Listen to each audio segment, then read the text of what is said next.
اب اگر ہم بات کرتے ہیں اعلیٰ حضرت بیانات کی، تو اعلیٰ حضرت کو جو زبان و کلام و بیان پر جو قدرت حاصل تھی وہ کسی ایک زبان کے ساتھ خاص نہیں، عربی ہو یا اردو، فارسی ہو یا ہندی، کوئی بھی زبان ہے، جس زبان کو آپ ذریعہ اظہار بنا لیں اس زبان کے تمام الفاظ میرے امام کے بے پایاں حافظے میں مستحضر ہو جاتے، اور آپ موقع اور محل کے اعتبار سے جس لفظ کو موضوع سمجھتے اس لفظ کو وہاں پر اس دلکش انداز کے ساتھ لاتے کہ خوش گفتاری کا حق ادا کر دیا کرتے تھے۔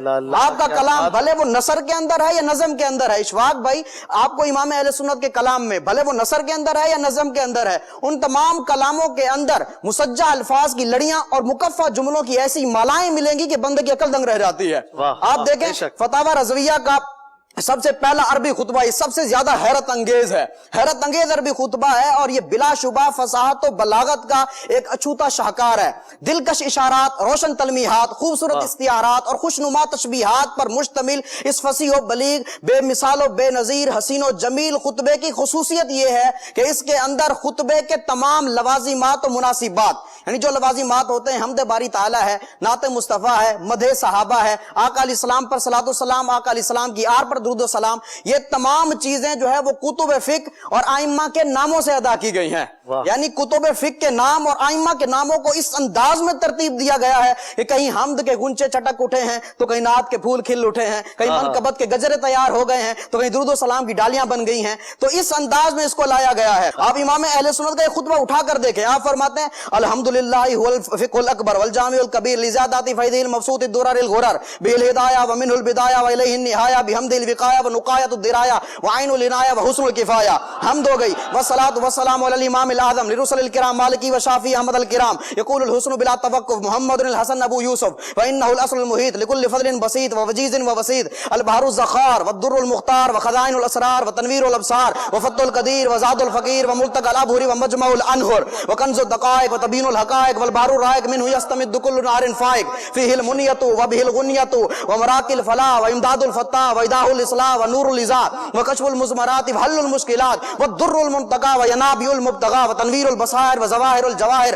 البدائع النوادر المنزہ وجوبا عن الاشباہ والنظائر مغنی السائلین ونصاب المساکین الحاوی القدسی لکل کمال قدسی وانسی الکافی الوافی الشافی المصفى المصطفى المستصفى المجتبى المنتقى الصافی عدۃ النوازل وانفع الوسائل لاسعاف السائل بعیون المسائل وعمدۃ الاواخر وخلاصۃ الاوائل وعلى آلہ وصحبہ واہلہ وحزبہ مصابیح الدجا ومفاتیح الہدى لا سیما الشیخین الصاحبین اللاخذین من الشریعۃ والحقیقۃ بکلا الطرفین والخطنین الکریمین وکل منہما نور العین ومجمع البحرین وعلى مجتہد ملتہ وائمۃ امتہ خصوصا الارکان الاربعۃ والانوار اللامعۃ وابنہ الاکرم الغوث الاعظم بخیرۃ الاولیاء وطوفۃ الفقہاء وجامع الفصولین وفصول الحقائق والشرع المہذب بکل زین وعلینا معہم وبہم ولہم یا ارحم الراحمین آمین آمین والحمدللہ رب العالمین۔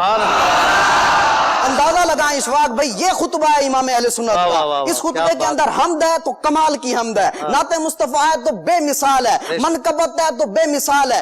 اس خطبے کی ساری خصوصیات گنوانے جاؤں تو وقت کے دامن میں اتنی وسعت نہیں ہے کہ ان کو گنوایا جائے، لیکن ایک خصوصیت اس کی ایسی ہے کہ جو کمال کی خصوصیت ہے، اس کے اندر 90 چیزوں کے نام مذکور ہیں، 80 کتابوں کے نام، 7 اعلام کے اسماء، 3 فقہی اصطلاحات۔ کمال یہ ہے کہ 90 چیزیں مذکور ہیں، کمال در کمال یہ ہے کہ وہ 90 چیزیں اتنی لطافت اور خوبی کے ساتھ مذکور ہیں کہ جن پہ فصاحت بھی ناز کرتی ہے، بلاغت بھی جھوم جھوم اٹھتی ہے۔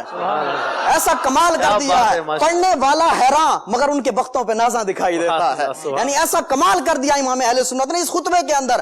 آپ حمد دیکھیں، الحمدللہ والفقہ الاکبر والجامع الکبیر لزیادات فیض المبسوط الدرر الغرر، یہ آگے چلتے چلے جائیں، یہ سارے کتابوں کے نام۔ اس کے بعد آ جائیں کہ یہ والا جو آپ نے ان کے نام لیے، امام شافعی کا نام لیا، اب آگے پر معنی پتہ کیا ہے؟ والصلاۃ والسلام علی الامام الاعظم، درود و سلام و تمام یعنی انبیاء کے امام اعظم یعنی نبی اکرم پر، نعت بھی ہے اور امام اعظم کا ذکر بھی ہے، ذکر بھی آ گیا، دو چیزیں۔ اب دیکھیں مالکی، وہ میرے مالک ہیں، آقا کریم میرے مالک ہیں، امام مالک کا ذکر آ گیا۔ شافعی، یہاں ذو معنویت، عقیدے کی وضاحت بھی کر دی کہ آقا کریم شفاعت فرمانے والے بھی ہیں, میری شفاعت کرنے والے بھی ہیں. اس سے آگے بھی عقیدے بیان کر دی. یہاں پر دیکھیں کمال کر دیا امام اہل سنت نے. اب آقا علیہ الصلوۃ والسلام وجہ کائنات ہیں, مبدأ کائنات ہیں, اصل کائنات ہیں. یہ ہمارا عقیدہ ہے. اس کو فإنه الأصل المحيط لكل فضل بسيط ووجيز ووسيط یہاں سے دیکھیں بیان کر دیا. اور اس سے پہلے امام اعظم کے جو 3 شاگرد ہیں, اس ایک جملے کے اندر یقول الحسن بلا توقف محمد الحسن ابو یوسف, تینوں شاگردوں کے نام آ گئے. یہاں پر دیکھیں یہ نعت ہو گئی. منقبت کیسے ہے, منقبت پہ کمال کر دیا. وہ اس طرح دیکھیں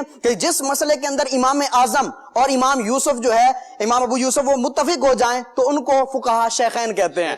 ٹھیک ہے. اب دیکھیں امام محمد اور امام اعظم کسی مسئلے میں متفق ہو جائیں تو ان کو فقہا طرفین کہتے ہیں. اور جہاں پر امام ابو یوسف اور امام محمد متفق ہو جائیں تو ان کو صاحبین کہا جاتا ہے. اب یہ تینوں کو شیخین, طرفین اور صاحبین, یہ 3 اصطلاحیں ہیں نا. اب یہاں پر اس کو حضرت صدیق اکبر رضی اللہ تعالیٰ عنہ اور حضرت عمر رضی اللہ تعالیٰ عنہ پر منطبق کیا ہے. وہ کس طرح منطبق کیا ہے؟ فرمایا لا سیما الشیخین الصاحبین الاخذین من الشریعت والحقیقت بکلا الطرفین.